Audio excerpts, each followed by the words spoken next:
If you track a flashing firefly through a humid forest canopy, follow glowing waves crashing against a coastline, and dive thousands of feet into the abyssal depths of the ocean, you'll find a continuous thread connecting these highly distinct ecosystems.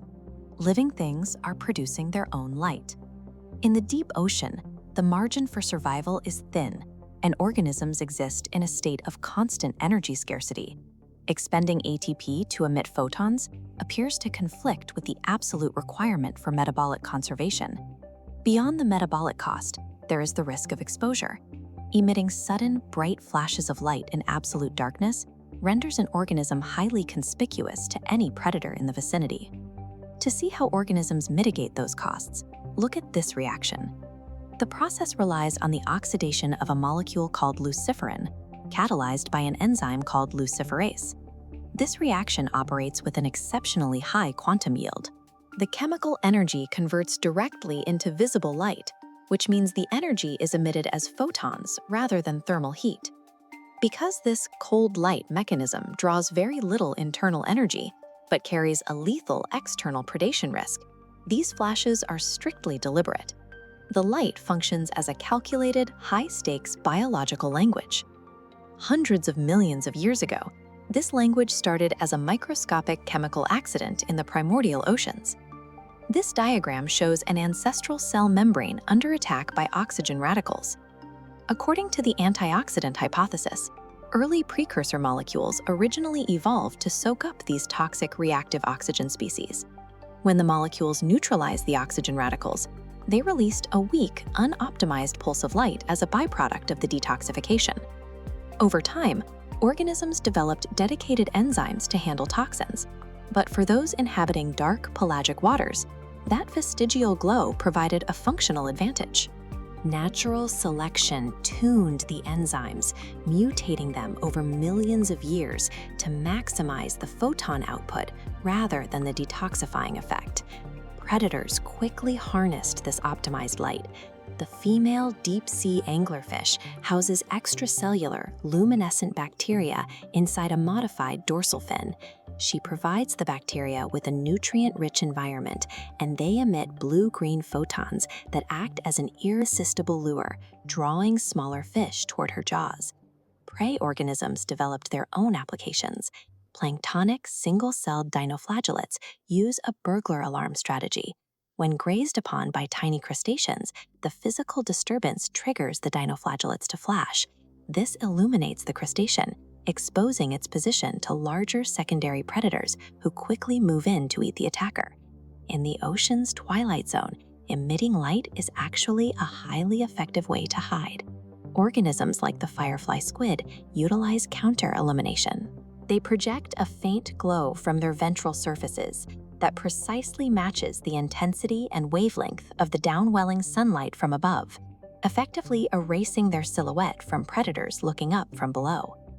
Whether an organism is attracting a meal, startling an attacker, or cloaking its body, the evolutionary transition from cellular detox to optical warfare demonstrates that light is a vital survival tool. In the deep ocean, optical physics dictate the rules of engagement. Shorter blue and green wavelengths travel the furthest through the water column. Consequently, almost all deep-sea visual systems have evolved to be highly sensitive to blue light, losing the retinal pigments required to perceive longer red wavelengths. The deep-sea dragonfish exploited this universal blindness by evolving a private, encrypted red light channel. It utilizes highly specialized suborbital photophores to project a targeted red beam into the darkness.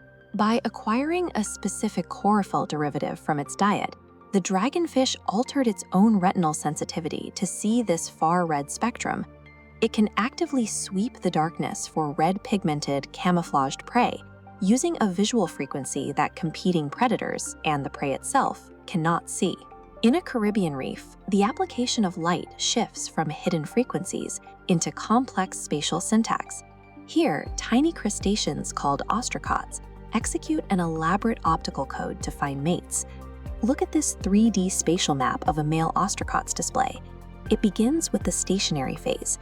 The male secretes 3 bright, long-duration bioluminescent pulses into the water, while swimming in a tight horizontal loop, creating an attention-grabbing signal. Immediately following this, the male transitions into the helical phase. He ejects about a dozen dimmer, shorter light pulses with highly uniform gaps between them, swimming rapidly upwards in a vertical spiral. Females use this exact sequence to identify the male's species and intercept his flight path in absolute darkness.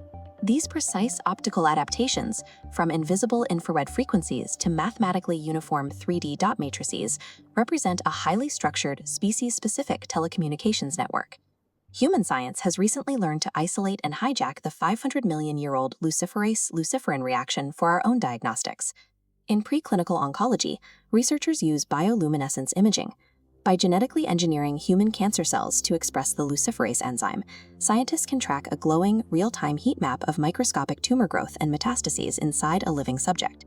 In environmental monitoring, ecologists deploy genetically modified strains of E. coli bacteria into soil or wastewater. These biosensors remain dark until they detect specific heavy metal pollutants like cadmium or arsenic.